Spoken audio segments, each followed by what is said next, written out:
Iowa State senior Derek Huenecke Obviously, I have a passion for footwear. is a step above the rest. Growing up, I like more hands-on things. I love Legos, Connects, all that type of stuff. He's part of the first industrial design graduating class at Iowa State. Things just kind of fell into place. But that didn't happen for some time. His story begins in high school. I was very heavily involved in the arts and a lot of art classes. Not knowing exactly what road he wanted to go down when he started at Iowa State, he began with graphic design. But during my first core year, I found out about industrial design and how they're going to add that to as a new major.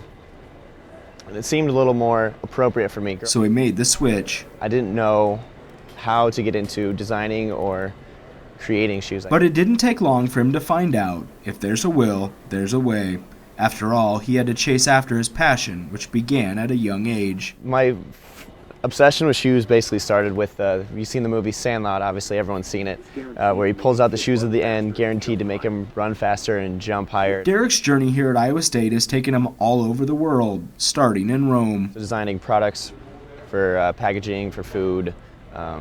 We did a cutlery set, and we did a tabletop landscape. And another semester in London at the London College of Fashion, perhaps the best study abroad experience for this footwear fanatic. And I also took a shoe making class, which proved to be incredibly difficult, but I loved it. I'm not much of a sewer, I found out. Never picked that up. I took concepts that I had seen in the footwear world and applied them to a women's shoe, and that turned out really well. The great part about London was actually like building and sewing and lasting that shoe was a great way to learn all the parts and all the terms.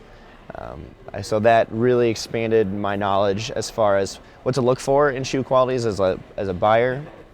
And I know more about materials and what works and what doesn't and what to avoid. But quite possibly one of his proudest accomplishments might be his work this year as a senior. Basically had to take all of our skills that we learned in the past 3 years as an industrial design program and apply that to a product or some system that we would like to do outside of graduation. So we got the ball rolling. I had been in contact with a company out of Los Angeles the past couple years, and he was looking into designing a racing shoe specifically for rally car racing and a racer out of New Hampshire. Today, his senior thesis is proudly on display. Yeah, it's like a signature shoe for someone like Nike did that for Michael Jordan, but I'm doing a signature racing shoe for a rally car racer that races in the European circuit, so that's pretty cool. And it's all the skills I learned in London and here at Iowa State kind of working together. If you would have asked Derek on day one at Iowa State if he thought he'd ever be doing this. The very beginning of freshman year, probably not, no. It's always been a goal, like a dream of sorts.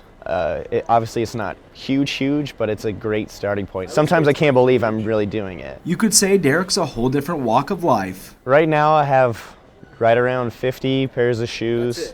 Sneakers. I think I have about 16 different brands of shoes. Because shoes, I think I've bought about 4 or 5 pairs this year so far. Are his passion. I keep just like finding them and telling myself I need them and I buy them. Last year, before I studied abroad, I was getting a new pair every 3 or 4 weeks. I keep them all in their boxes still. A passion that's paid off. I love what I'm doing. So much so that he landed a 6-month internship in Germany with Adidas, beginning right after graduation. No way. A year ago, I would never picture what I'd be doing or where I would end up. It's safe to say that shoes are a major part of Derek's life. It's weird because I'm afraid people are thinking I'm checking them out, but it's like I'm just looking at your shoes, and especially I do that a lot at the gym.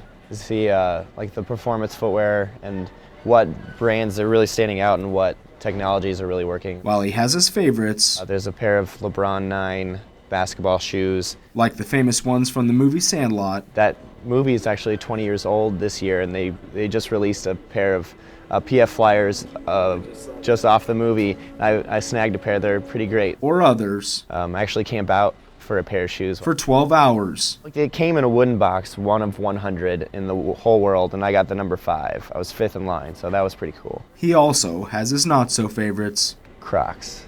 Don't buy them. Don't wear them. They're not even shoes.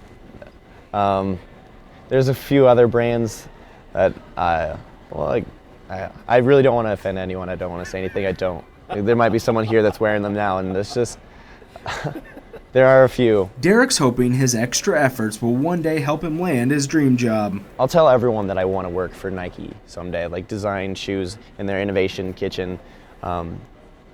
But looking at it now, I really like what I'm doing for my senior thesis, and I think I'd be happy doing that anywhere else. I'm trying to do the right steps that will get me there. Steps that will forever leave a footprint along his journey. It's cool to think about that. I don't have any shoes that anyone can wear yet, so like I'm trying to stay humble, but it'd be pretty sweet to know, or even just to see someone walk past you with a pair of shoes on. That'd be cool. Alex Murphy, Iowa State University News Service.